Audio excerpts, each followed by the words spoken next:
Hello and welcome to the Millennial Project Podcast, Part 2. I'm your host, Sam Stedman. And I am co-host Ethan Escrow. And this is our third attempt to try and record this podcast. Every time we've recorded it, we've had some technical issues, so bear with us while we figure everything out. I think this will finally be the podcast that we do where we don't have any issues, hopefully. But anyway, on today's podcast, we're kind of just gonna wing it as far as the conversation goes. Well, let me back up actually. So this podcast is going to be a podcast where we discuss anything and everything that we find interesting in a particular week. One week we may discuss, video games or movies. Another week we may discuss some kind of social issue. Another week we may what? Or even like recent experiences that we like to talk about. Yeah, so it's kind of just going to be an anything and everything podcast. As we go along, our focus may focus. We may focus in on certain topics as we go along. I like to tell everyone that the first few episodes of this podcast are going to be like the first season of TNG. Like it'll be a work in progress. We'll gain our footing. So again, just bear with us as we go along. Right now we do have our cameras recording, and we got our audio. I'm hoping that everything with the video will be okay. That way you guys can actually watch us and see our beautiful set that we got set up. But yeah, I think we'll just jump into it and see how it goes. So the first thing I wanted to talk about today was this new TV show that came out, The Last of Us. Oh, yeah. For those of you who don't know, The Last of Us is a post-apocalyptic, that's a hard word to say. Yeah. Post-apocalyptic story about two survivors journeying across the United States. I'm not going to give too much detail as far as spoilers go, but apparently it's a big hit, and a lot of people are talking about it. I have played both The Last of Us games, and I've beaten both of them multiple times, and the show, as far as the show goes, I think the show is pretty good, but Ethan here has not played the video games, so he's not familiar with the story like I am. But how many episodes are you into it so far? Right now I'm on the third episode, and as Sam mentioned, I haven't played either of the two games, but I have seen plenty of gameplay of it, and to me it looked super realistic in terms of graphics and like motion capture, and it's almost like they're each like their own movie in and of themselves. And as for the first two episodes, I thought that they were really well filmed and well choreographed and acted. In particular, the first episode when the outbreak starts, I remembered seeing that from the first game, and I thought, wow, the way they look in both game and show, it looks like the kind of stuff you'd see from straight out of a nightmare, with all the chaos ensuing and the fear growing and just not knowing what to do or where to go other than just simply do what you can to stay alive, as Joel and Tommy were trying to do. Yeah, and did you like the chaos? Yeah. I really kind of connected with it because I made me realize that I myself may not know what to do if I were in a situation like that, because I wouldn't know necessarily where to go or how to reach out to my loved ones to see if they were okay, and ultimately know like how I'd be able to survive other than like gathering whatever supplies I needed and figure out a place to go. Turn your gain down on your mic a little bit. Okay, now talk for a second.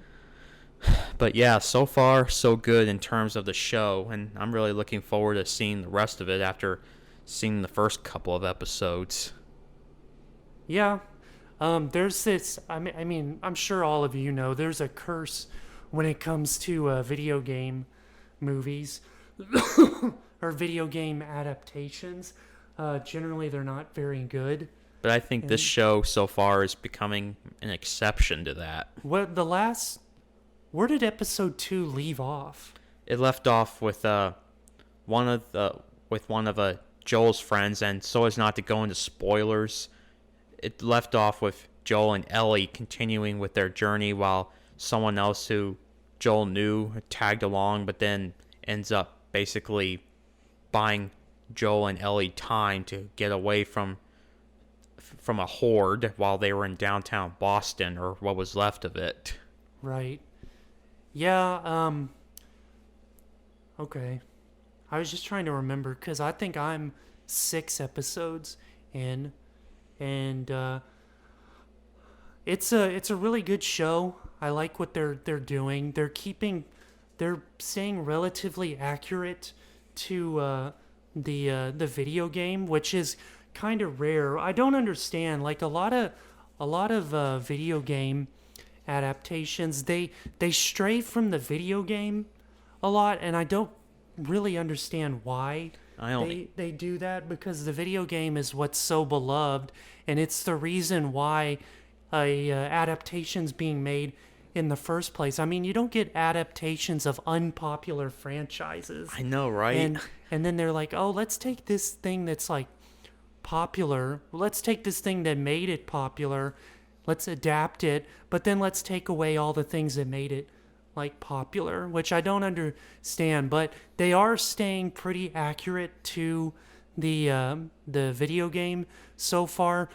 Having said that, though, they do stray from time to time from the video game, which is fine. I can appreciate that. The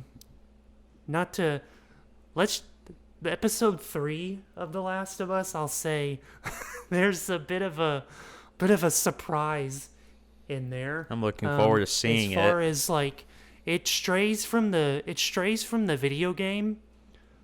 It strays from the video game, but not in a bad way. I'll just say this. In the video game, it's implied that the character has this certain characteristic, but it's never outright said. But in the TV show, they just show this character trait. They just outright go balls out with it. No pun intended. So it basically, in your opinion, they do so to appeal to both old and new fans in this way? I guess. What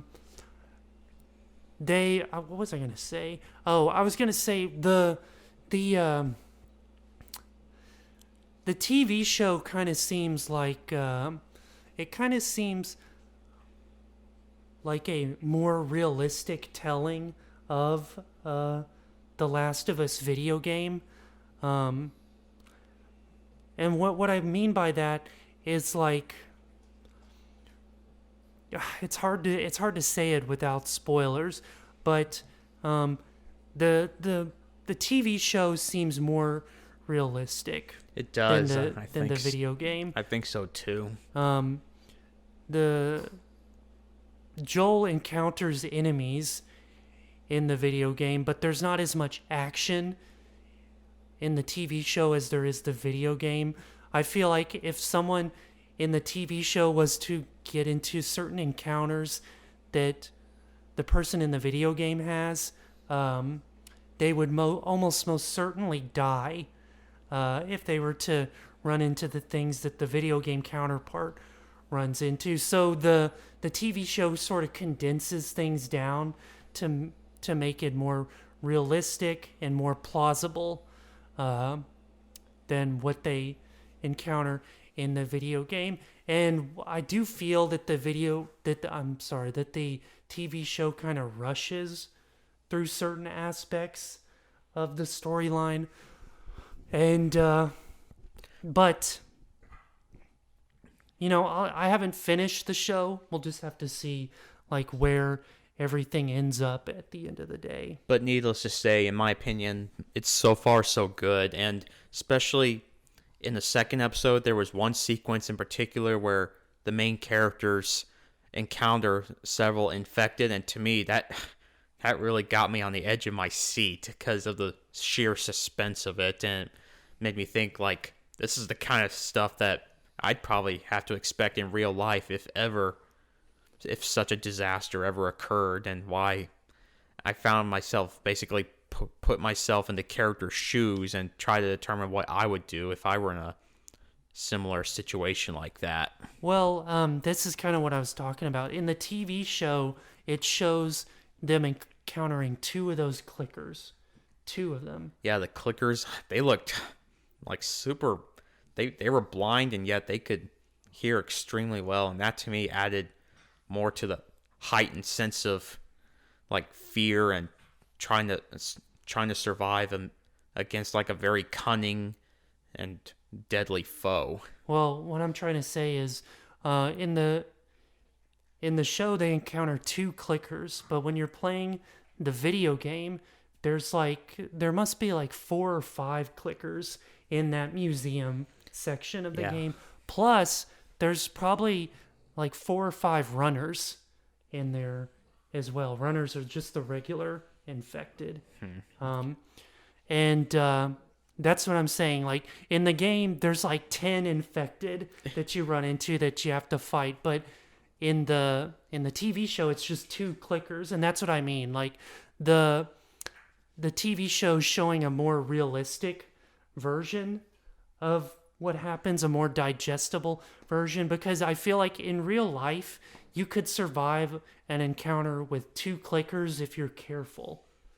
But if you encounter like 5 clickers and 5 runners in real life, you're dead. Yeah. Like there's no question about it. There's no getting around it. Yeah, not unless you like come like really well armed and don't waste a shot on them. Even then, like you're pretty hard pressed for time, but yeah, I'm looking forward to hearing like your opinion on the show later, because it gets better. And episode 3 is probably one of the best episodes of the show, even if it does stray from what happens in the video game. Yeah, that's all I really had to say about that. Moving on to our next topic. This is something that you and I kind of already discussed in a previous podcast, because as I said, we did 2 before we could finally, get things situated properly. As you can probably tell by our set, we're a big fan of like sci-fi movies, things like that. Big fan of Star Trek. As you can see, we got the little portrait of Commander Riker. Played by Jonathan Frakes, for those of you who don't know. I wanted to ask you to rank your favorite Star Trek TV shows. Let's say top 5. Okay. Starting from your, starting from your least favorite to your favorite. Okay. I think my least favorite, mainly because I didn't watch that much of it, would have to be Star Trek Enterprise. And it's because, unlike the later counterparts, like Kirk and Picard, humans didn't really have that much control over their emotions at that time. And from my perspective, Archer and his fellow Starfleet personnel, since they were United Earth and not yet the United Federation of Planets, they operated more like a mix of explorers and soldiers. So to me, United Earth kind of came off as something like a semi-militaristic exploratory government that, although they are trying to evolve, they're still trying to keep up a certain level of vigilance when encountering new life and new civilizations. Well, couldn't it be argued that the reason. It's like character development. United Earth is more militaristic just because they're evolving. Do you really see that as a fault in the show? No, as I said, I didn't watch Enterprise as much as I watched the other series, so. But I still think that it was kind of like a reminder of what might have become of Earth if we hadn't had first contact with the Vulcans. Wait, I'm confused. What? The show.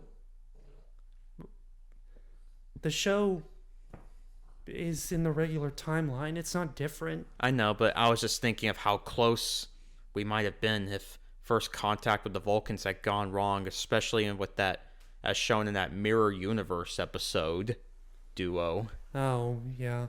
Well, I have to say, I think Enterprise is pretty damn good.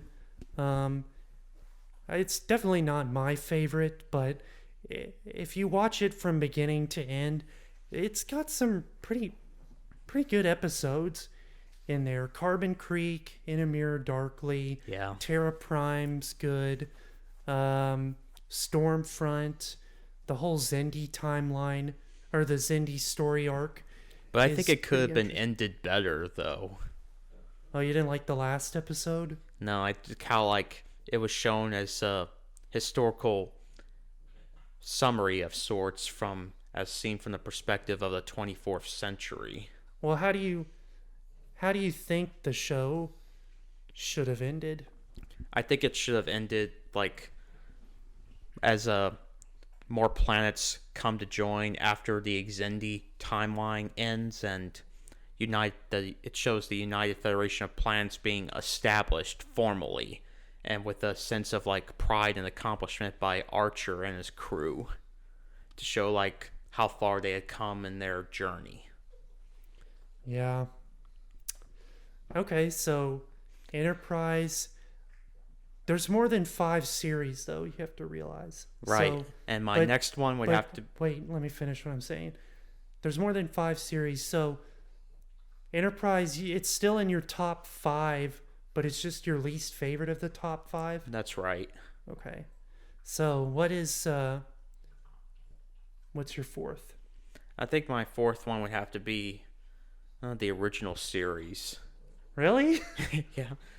Okay, why do you put... I think it's because of the way it was made, and since I grew up on the Next Generation era, the original series to me kind of like came off as somewhat campy, but that was, I think, typical of 1960s sci-fi TV, even while it ushered in a new, era of sci-fi, and it brought out a sort of new universe to explore and gave us like a new perspective to look at what life may be like beyond our world and in the distant future. And by our own standards, I think that it can be considered somewhat utopian as per Gene Roddenberry's creation. And even though I still think it holds up well over time, I don't think it's necessarily as well developed as the Next Generation era shows. Well, yeah, I mean, I can see that. I think the characters and stuff in the universe was better fleshed out in the TOS movies than it was the TV show, because the TV show is very episodic.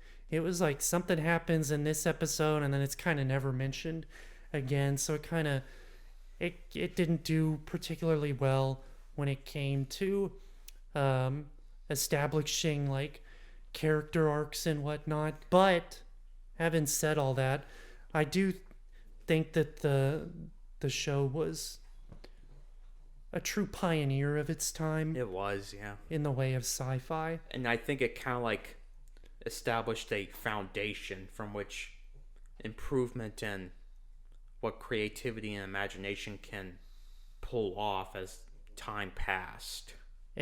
But you have to admit, TOS had some of the best episodes in the entire franchise.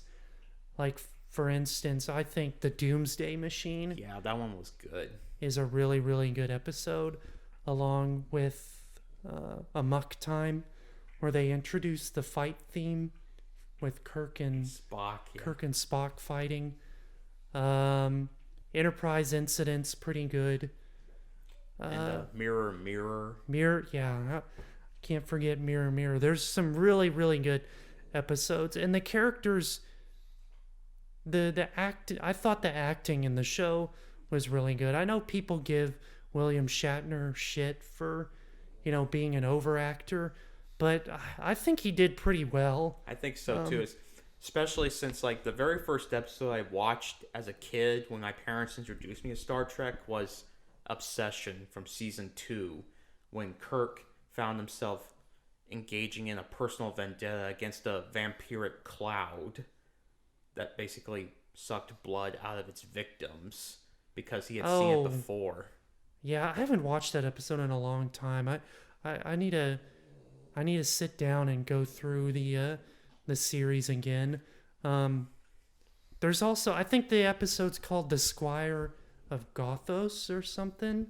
I think it has that guy Trelane, who's like a Q type figure. That episode's pretty. There's a lot of good episodes there are, in TOS. Yeah. Miri is another one where they find the duplicate Earth. Have you seen that episode, Miri? No, I hadn't yet. Oh man, that's a really good episode. You'll have to sit down and watch Which it. season is it in? I think it's the first season. Ah, okay. Miri, Miri. And of course, we both seen The Cage, which basically started it all. The Cage is a really good episode, and I think Jeffrey Hunter did a really great job playing Captain Pike. Yeah, especially when he was imprisoned and when, despite having been part of the next generation of humanity that has evolved to the point of bettering their emotions, he exhibits like really negative and violent thoughts to keep the alien race that captured him from being able to read his mind. And so he had to basically go against his better nature to do so. Yeah. All right, so what's your number 3? I think it would be Voyager. Voyager, okay. Yeah, because it kind of like highlights the real, somewhat adventurous terror of being like stuck on the other side of the galaxy that has yet to be explored, and you're basically a long way from home, and the journey home is an adventure in and of itself because Janeway and her crew, they encounter like so much along the way, and simultaneously they had to deal with one threat after another, such as the constant presence of the Borg, since the Delta Quadrant was where the Borg collective is home based. So what do you like about the series that you put it above TOS? Because in my opinion, Voyager is not better than TOS. As I said, I grew up on the Next Generation era shows, and I thought, and as you mentioned, the characters were better fleshed out, and they were given more of their own story arcs. And each character was given a number of episodes to grow and develop. Okay, but what do you like about Voyager? I like the character development and how, like, over the course of the journey, for example, Tom Paris, who is one of my favorites, he goes from a sort of cocky loner who's sort of also a troublemaker, develop into a more mature and responsible officer. And in doing so, he also develops another relationship with B'Elanna Torres, which gives him an added sense of responsibility. And for another, especially the Maquis crew members like Chakotay and B'Elanna, they're both kind of like given a sort of second chance when they become part of Voyager's crew.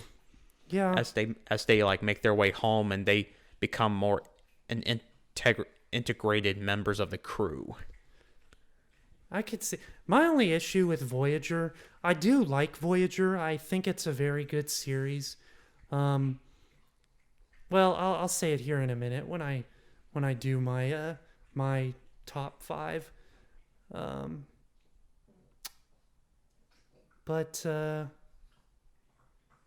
Yeah, actually, I'm just going to go ahead and say it now. What is it? So, like, I do like Voyager.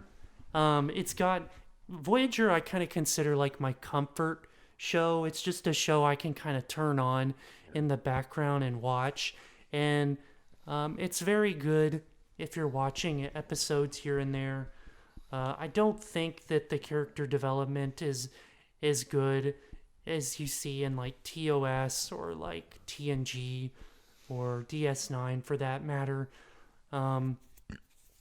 But I think Voyager was kind of a missed opportunity in the sense that, you have Starfleet and Maquis working on the same ship, but they don't really show that much tension between the crew members in the show as I would like.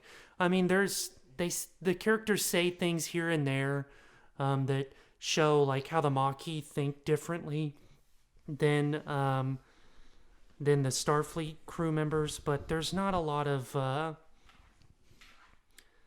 they don't really flesh it out as much as I'd like to, so Yeah. I don't think Voyager is as good in that sense. I see what you mean, though, because I think in a way they kind of more focused on both the Starfleet and Maquis personnel focus on working together to survive and facing a common enemy rather than basically have their differences being settled one way or another. Even though there was one episode where several discontented Maquis members tried to take over Voyager at one point. Wasn't that just like a holodeck simulation, though? It was though, but I thought that in real life, if that were in real life, that would have been a pretty significant issue that they could have fleshed out. Yeah, I don't want it to come off as people thinking like I think that Voyager's bad. I don't think it's bad by any means. I just kind of see it as a missed opportunity. I do like the characters in the show. I do think that Kate Mulgrew does generally a good job as Janeway. She's a good captain. She's got a commanding presence while also being very compassionate towards her crew.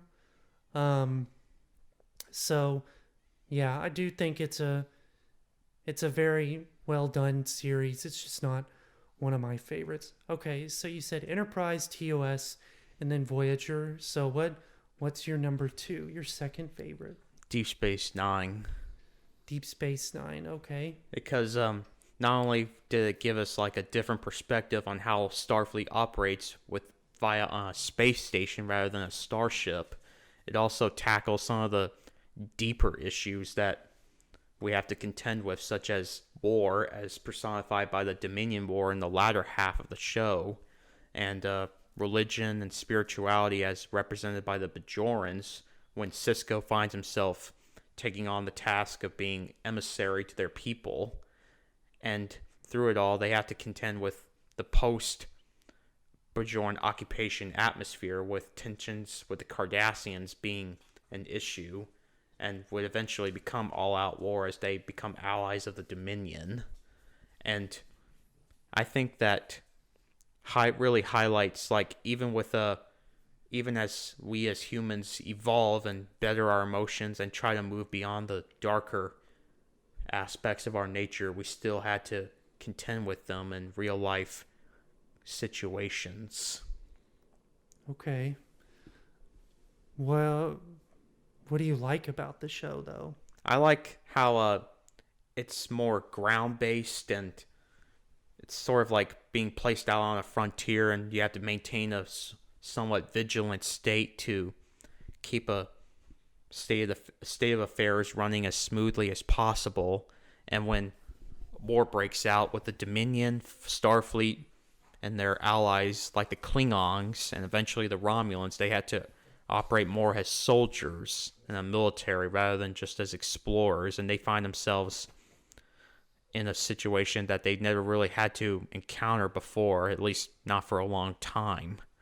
And they had to basically adapt quickly. DS9 is probably in my top 5 for sure. I appreciate DS9 just because it's probably the richest when it comes to storyline and character development. And that's what I was going to say, yeah. In all the in all the series. I think Avery Brooks, he generally does. He's not my favorite captain, but he generally does a good job in the show. And I do like that they have the whole Dominion storyline. Mercury he wants to jump up here. Yeah. And I do like. I like that. They have the Dominion storyline. I do think Odo's a very interesting character, learning where he comes from, and whatnot. And Garrick, I think Garrick and Quark are probably two of my favorite characters on the show. Same, because they each represent a different perspective. Like Quark, for example, he's simply an entrepreneur and businessman who is trying to hold on to his old Ferengi ideals of business running and making a fortune, even while change is being made in the Ferengi Empire. And Garrick, he's virtually exiled from his own people, the Cardassians, and he's trying to adapt to life in a different environment. And in doing so, he establishes a really good friendship with Dr. Bashir, and even tries to make a normal living as a tailor while still basically being an assassin at heart, and is occasionally called upon to put his espionage skills to work. I like the reason I like Garrick so much is just because he's so difficult to read.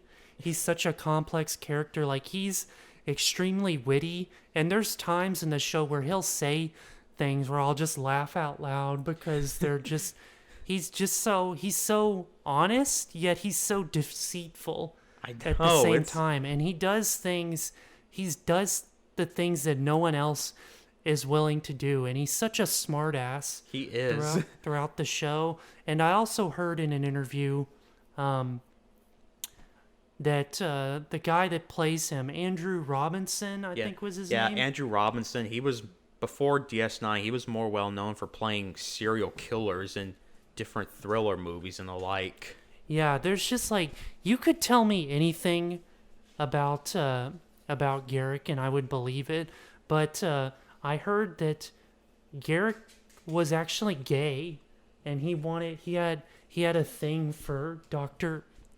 Oh, I thought Mercury unplugged the mic. No, I thought he was bi, because remember he had a relationship with Torziel, Goldicott's daughter. Did they ever...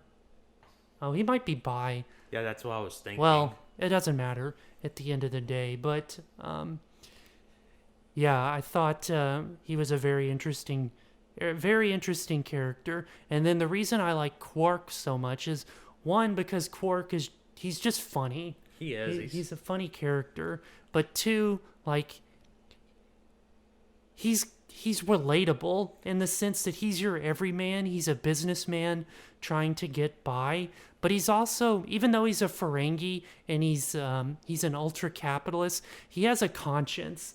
Like, he says at one point in the show, he says that he doesn't like selling, like, he could be a very rich man if he was to sell, like, weapons and whatnot, and he knew how the negative aspect of it. While doing so, he realized that all he was really doing was contributing to bloodshed in different wars throughout the galaxy, and that's why he had to basically pull off a small coup to get himself out of weapons dealing and just simply stick with running a bar on a station. Well, what I was getting at is, he says, like, I don't want to sell weapons because there's no, like, customer aspect to it. He's a people person. He likes to talk to the customers and get to know them a little. And the funny thing about him when he said that is, like, he was almost like 1% ashamed of being like, I'm a people person. I can't do it. He's like, I wish I could do it, but I can't because I like interacting with my customers. And whereas people who sell weapons, they just simply want their merchandise sold and their money in, no questions asked. But Quark was just not that kind of guy.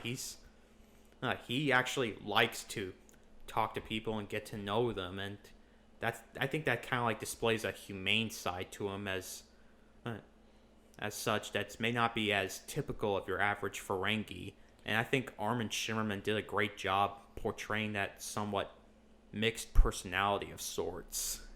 Yeah, yeah, he did, because Quark, he was a very honorable guy, and the dynamic he had with Odo was always very entertaining. Yeah, they're kind of like their own. They're kind of like each other's greatest rivals, and yet in their interactions with each other, whether it be good or bad, they kind of like bring out the best in one another. Particularly in one episode, The Ascent, where they find themselves marooned on a deserted planet, and they had to work together to survive, and they ultimately did. Yeah, they ultimately become like frenemies, sort of. Yeah. Okay, so what? I kind of know. I kind of think I know what your number one's going to be. The Next Generation.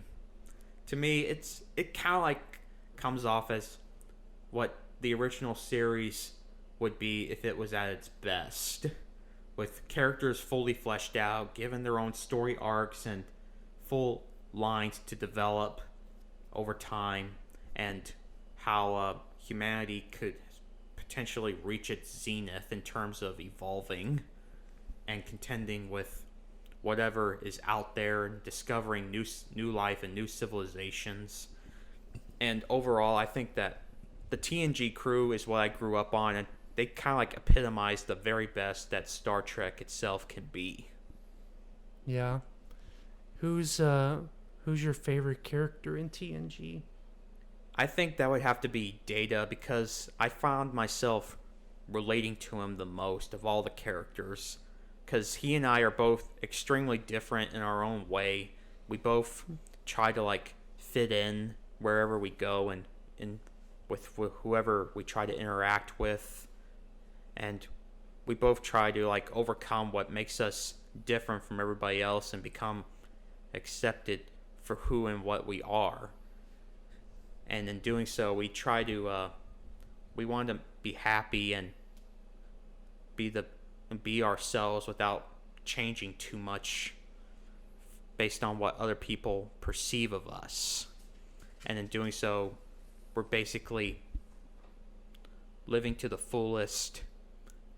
And I'm kind of rambling here, but I just think that Data is the most relatable for those of us who feel more different than everybody else. Yeah. Okay. Yeah, TNG's definitely up there as far as Star Trek episodes go. Captain Picard's probably my favorite character, just because he's kind of like the epitome of like what a true man should be. I was watching that episode the other night, Q Who, where they first encounter the Borg, and there is a scene in that episode where Captain Picard basically tells Q, he's like, look, you were right. Like, we were not prepared to encounter the Borg, even though I told you we were prepared to encounter anything. And I need your help, like, to get us out of this. And Q, afterwards, he says to him, like, you know, it took a lot of guts for you to say that, and like I can appreciate that. Like, you put your ego aside, because a lot of men would have rather died than asked for help.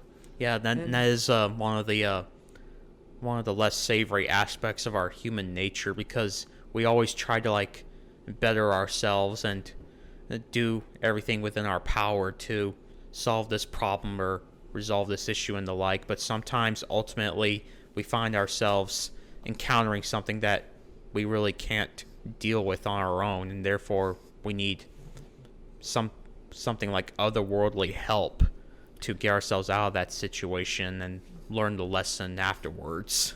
Yeah, and I just came to respect Picard a lot when he did that, just because like Picard's very good at, you know, balancing his flaws as well as his strengths, and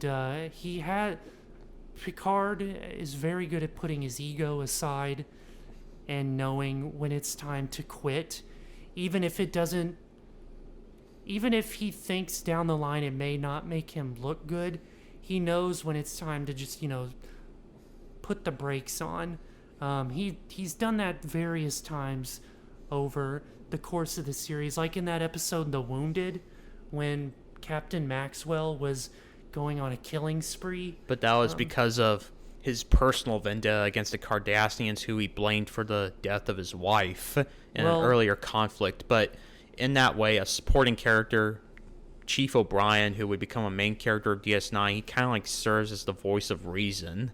Well, what I'm getting at is that Picard was able to put the brakes on everything and say, like, Maxwell, he couldn't put his ego aside. He was very caught up in revenge when it came to the Cardassians, but Captain Picard sympathized with Maxwell and said, look, I understand that you're hurting, but what you're doing is going to cause the deaths of many more people. He was, in that moment, Picard was again able to step on the brake and say, listen, I know you're hurting, and I want to do the same thing.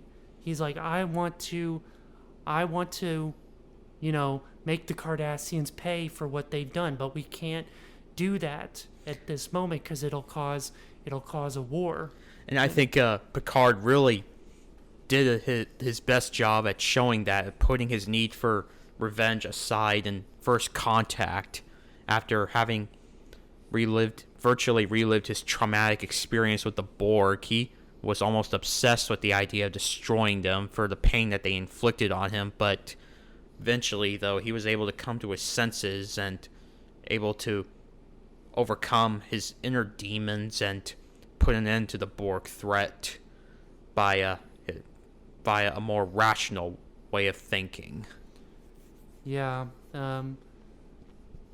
First Contact's really good because it does kind of expand on Picard's flaws, because Picard, like, he's only human and he does get caught up in revenge when it comes to the Borg. And personally, like, if I was in his situation, I don't know if I would be able to control myself. I'm not sure either. But Picard was he had enough control where he was able to recognize what Lily was telling him in the moment.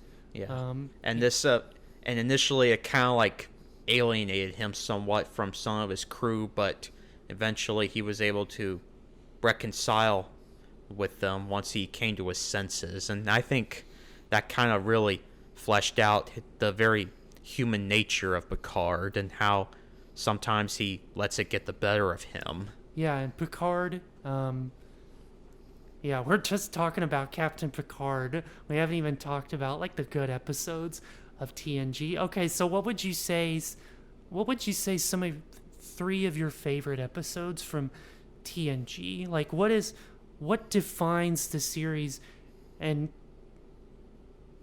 lets you know that, yes, this is the best Star Trek series because of these 3 episodes? I think there were quite a few 2-part episodes in them, but one of those duos, I think, is the best of both worlds. Yeah. Because Picard gets captured by the Borg, and they come, like, really, really close to taking over Earth and assimilating it, especially now that Picard is transformed into Locutus, and all the while Riker and the rest of the crew have to face the dilemma of stopping the Borg and while probably destroying Picard himself. And they had to, like, think outside the box, in other words, to come up with a plan to save Picard and destroy the Borg all at once. Yeah. And another aspect is another favorite duo was Redemption, because it focused on Worf and how he tries to, like, reconnect with his people while coming to terms with his own Klingon heritage, because despite being born a Klingon, he was raised by humans after his parents were killed in the Khitomer massacre. Mm-hmm. And I think that by clearing his own name and his family name in the process, while preventing or putting an end to the Klingon Civil War, it helped him, like, come to terms with his inner self and be able to accept himself for who he is in the So, process. Best of Both Worlds, Redemption, and then what's your third? That's kind of hard to pick. One of them would be the finale, All Good Things, but I'm kind of hesitant to elaborate on that because it brought out past, present, and future and how everything comes into full circle when you bring in what was, what is, and what might be all in one scenario. But I'm kind of leaning toward All Good Things, but there are other really good episodes that I really enjoyed. I just can't decide like which one to elaborate on. Yeah, it's jam packed with.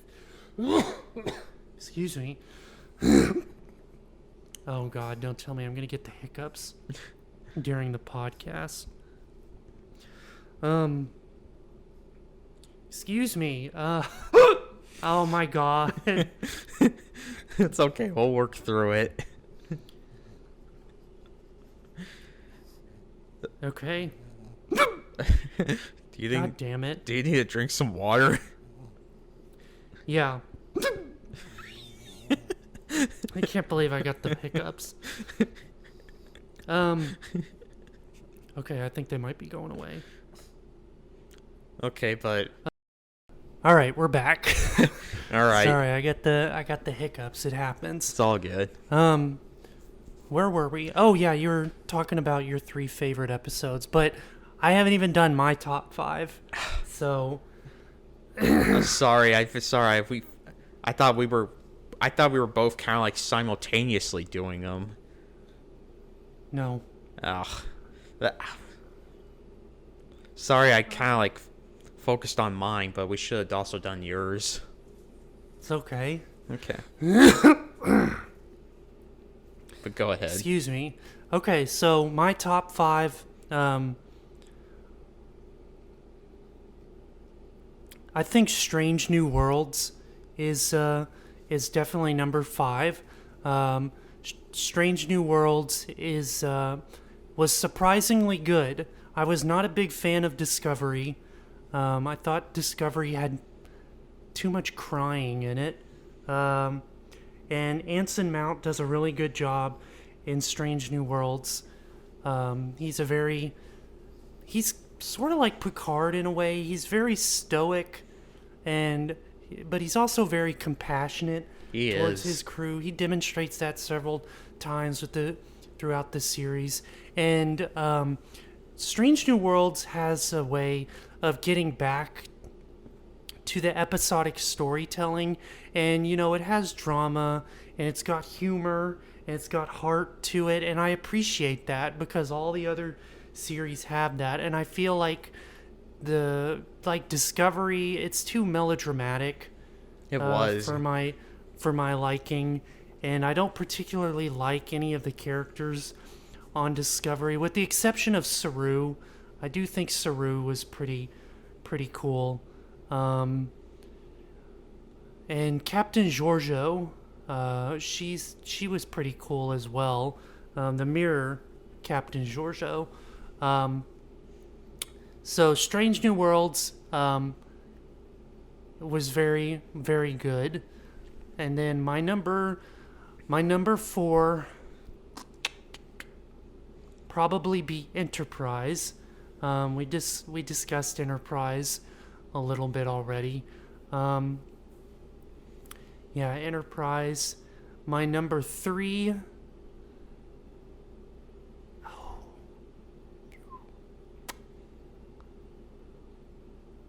Probably the original series. I think the original series, again, was it was iconic. It was a pioneer of its time. It took a lot of really good ideas from sci-fi and expanded on them. And it's the reason why we're even having this conversation right now. The characters are iconic. The ship is iconic. The episodes are iconic. Everything about the show is iconic. And I kind of have a deep appreciation for the music in in TOS. It's a little campy now, but sometimes when I hear the music in TOS, I get goosebumps because I'm like, yes, like Yeah, because it's just so memorable. yes, it's very the music that Alexander Courage did for the show. Excuse me, was iconic. I need a thesaurus. It was memorable. It just had a way of sucking you into the show. Okay, my number 2 would probably be DS9. Again, because DS9, just such a rich storyline. The characters are very well done. They all have very good arcs. And then my number 1, of course, is Star Trek Prodigy. Really? No. No, I haven't even watched Star Trek Prodigy. But I do plan to sit down and watch it at some point. Because I've heard good things about it. No, my number 1, of course, is The Next Generation. Yeah, it's my favorite series. I grew up with, the TNG crew. It was the first series I ever watched as a kid. And as far as my top 3 favorite episodes from TNG, Best of Both Worlds, of course, because it had the best cliffhanger of any television show I've ever seen. Chain of Command was also very good because I enjoyed seeing, Ronnie Cox playing Captain Jellicoe on that show, and I don't think Jellicoe was a bad captain. I think he gets a bad rap. I think he had a different way of doing things, and I think Riker was a bit of a dick to him in some aspects. I thought he kind of maybe sort of overreacted to Jellicoe's style of command. Yeah, I don't think Jellicoe was bad by any means necessary. He just had a different style to him. And Riker, I think he was letting his close friendship with Picard kind of cloud his better judgment and not letting him see things the way Jellicoe did. And at the end of the day, Jellicoe ultimately did get the job done, and he got it done well without getting the Federation thrown into a war with the Cardassians. He knew how the Cardassians thought, and he knew how to deal with them, and he did it, and he rescued Picard and prevented a war. So I do think Jellicoe gets a bad rap, and I wish he had appeared again later on in the series, but he didn't. So Best of Both Worlds, Chain of Command. Oh, not to mention David Warner playing Gul Madred. Did a very good job in the show. Gul Madred was a very cunning villain, and his performance was iconic for the series. He it's hard to explain. I think that as he was the interrogator of Picard, he was trying to be both encouraging to Picard to get him to open up, and also at the same time be vicious, because he was trying to get information out of him by any means.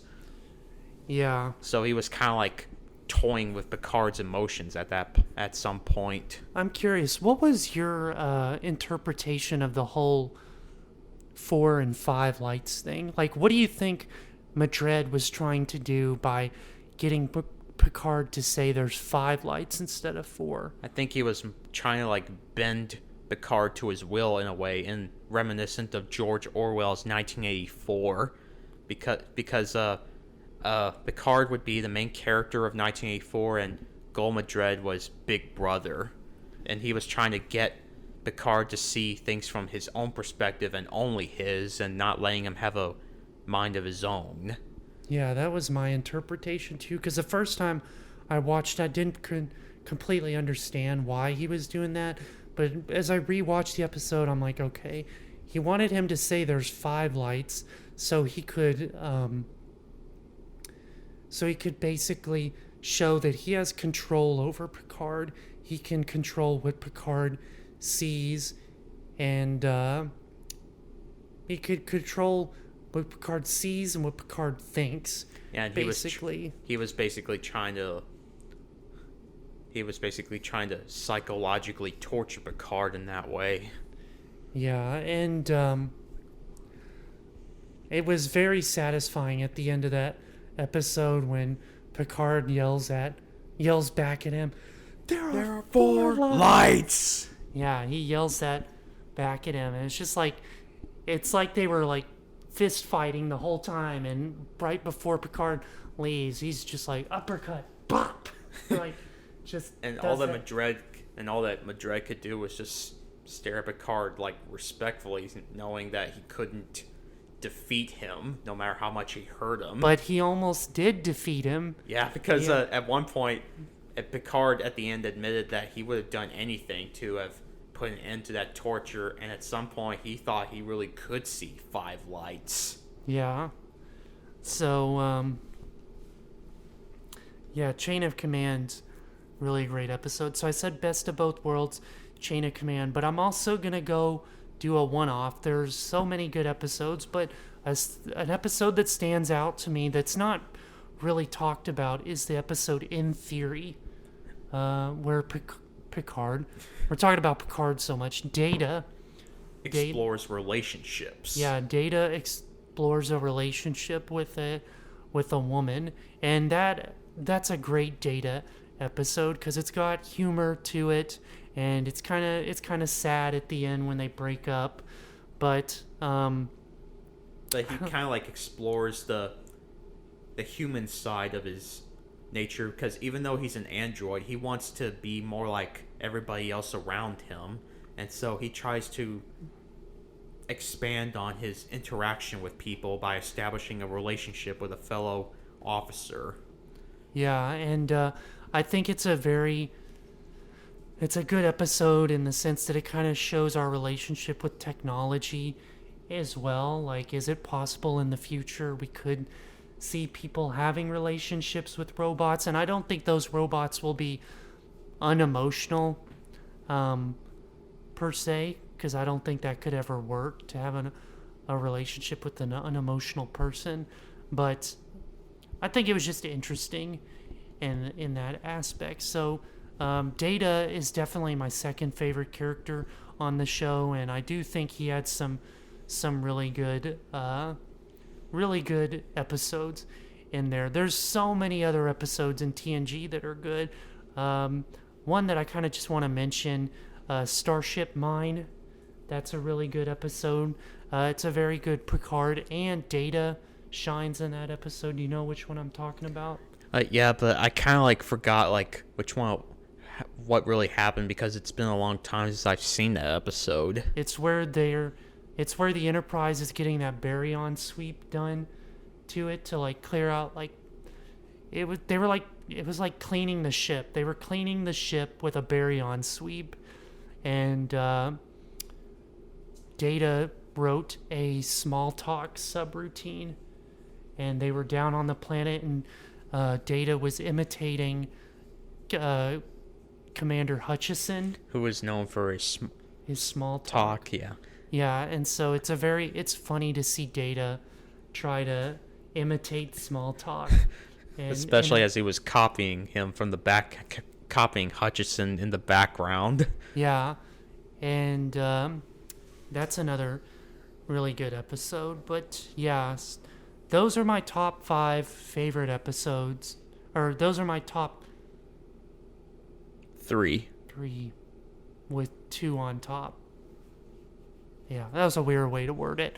But nevertheless, those are my top 5 favorite episodes from TNG, as well as my top 5 favorite series from, the Star Trek franchise. But anyway, I think we've gone a little over an hour now, so I think we're just going to wrap it up here.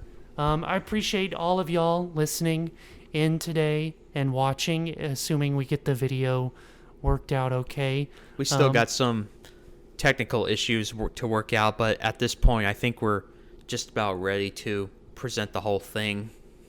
Yeah, hopefully this will come out by next weekend. But yeah, I think that'll pretty much wrap it up. So until next time, I'm your host, Sam Stedman. I'm co-host Ethan Escrow. Appreciate y'all guys watching. We'll see you next time. Mercury is sitting right over there. I don't know why I said that. Yeah, thanks for listening, and have a good day. Thanks. Have a good one. Bye. We're talking like we're on the phone. Bye. Love you.